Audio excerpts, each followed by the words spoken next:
독재자가 된 카이사르는 사실상 로마의 초기 재정으로 가는 길을 열어준 셈이나 마찬가지였습니다. 비록 그는 공화정의 형태는 그대로 두고 싶어 했기에 황제가 되지는 않았지만 황제나 마찬가지의 권력을 휘두르며 자신이 하고 싶어 했던 여러가지 개혁을 단행했습니다. 통화개혁, 시민권 확대, 사법개혁, 복지정책, 식민지정책, 새로운 건설사업 등 뛰어난 지도자의 면모를 보여주었죠. 귀족 중심의 공화정으로는 자신의 이권에 따라 반대에 반대를 부르던 여러 일거리를 일사천리로 추진할 수 없었기에 거대해진 영토를 다스리기 힘들었습니다. 따라서 카이사르 덕에 더욱 거대해질 수 있는 로마의 발판이 마련되었습니다.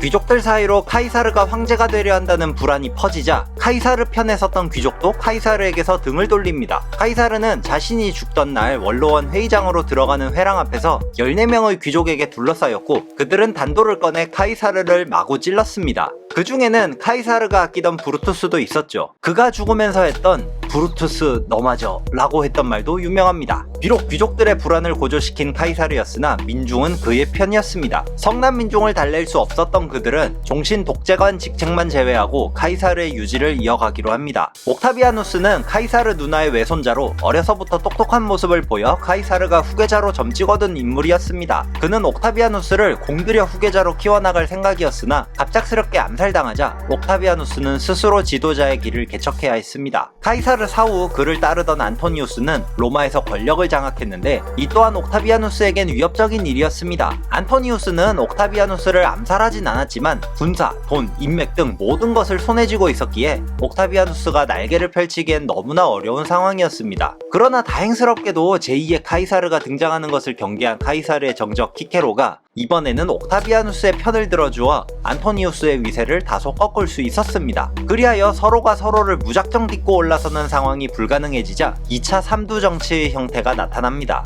1차 삼두정치는 동과 군대와 정치적 권력이 힘을 합한 형태였다면 2차 삼두정치는 전반적으로 비슷한 힘을 가진 세력이 전략적으로 맺은 임시동맹이었습니다. 게다가 옥타비아누스의 누나도 안토니우스와 결혼하며 이 동맹을 더욱 굳건하게 하였죠. 옥타비아누스, 안토니우스, 레피두스의 삼두정치에서 시간이 지남에 따라 약간의 변화는 있었으나 레피두스가 북아프리카, 옥타비아누스는 이탈리아를 포함한 서방, 안토니우스는 이집트, 그리스를 포함한 동방을 맡았습니다. 구독해주세요. 옥타비아누스와 안토니우스는 착실하게 공화정을 지지하는 귀족 세력을 숙청해 나갔고 레피두스 역시도 실각시키며 기회가 생긴다면 둘 중 누구라도 황제가 될 수 있는 상황이 되었습니다. 2차 삼두 정치가 끝나자마자 둘은 적으로 돌아섰습니다. 안토니우스가 비옥한 동방을 쥐고 있긴 했으나 옥타비아누스가 맡은 지역에 로마가 포함되어 있었다는 사실은 큰 도움이 되었습니다. 옥타비아누스는 지속적으로 카이사르를 신격화해 후계자인 자신의 위상도 올라가도록 힘썼고 안토니우스의 평판도 깎아내리고자 노력을 기울였습니다. 옥타비아누스를 도우려는 하늘의 계시인지 안토니우스는 이집트의 클레오파트라 7세에게 홀딱 빠져버립니다. 그녀는 카이사르도 한때 사랑했던 인물이나 카이사르는 공적과 사적인 영역을 확실히 구분지어 클레오파트라가 로마까지 권력을 떨칠 수 없게 했습니다. 그러나 안토니우스는 이미 결혼한 옥타비아누스의 누나인 옥타비아와 그 자식들까지 버리고 클레오파트라에게 모든 것을 쏟아붓습니다. 이런 안토니우스의 행보를 적극적으로 비판한 옥타비아누스에 의해 로마인들은 안토니우스에게 완전히 등을 돌리게 되었고 원로원은 안토니우스의 집정권 권한을 박탈하고 이집트에 선전포고합니다. 이어서 기원전 31년 치러진 악티움 해전에서 안토니우스와 이집트 군대를 격파하고 옥타비아누스는 로마의 완전한 1인자로 등극합니다.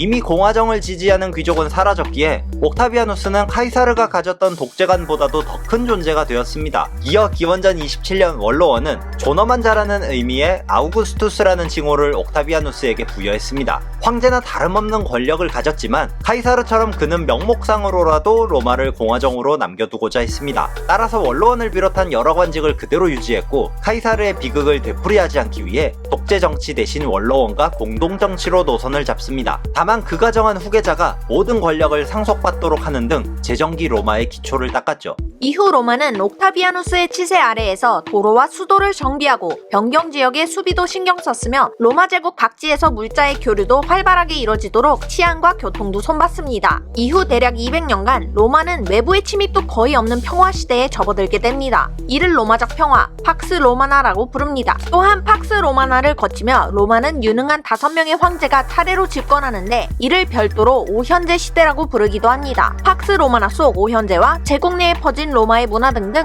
로마의 여러 모습을 다음 영상에서 다뤄보겠습니다. 시청해주셔서 오늘도 매우 감사드리문이다. 귀족 중심의 정신 차려. 다시. 나도 때려줄까? 아니 일사천리로 추진할 수 없던 그 중에는 카이사르가 카이사르가 하기는 프로토스 넣어줘. 번호만 잘하는 의미 아이고 아이구스투스 위대한 아이구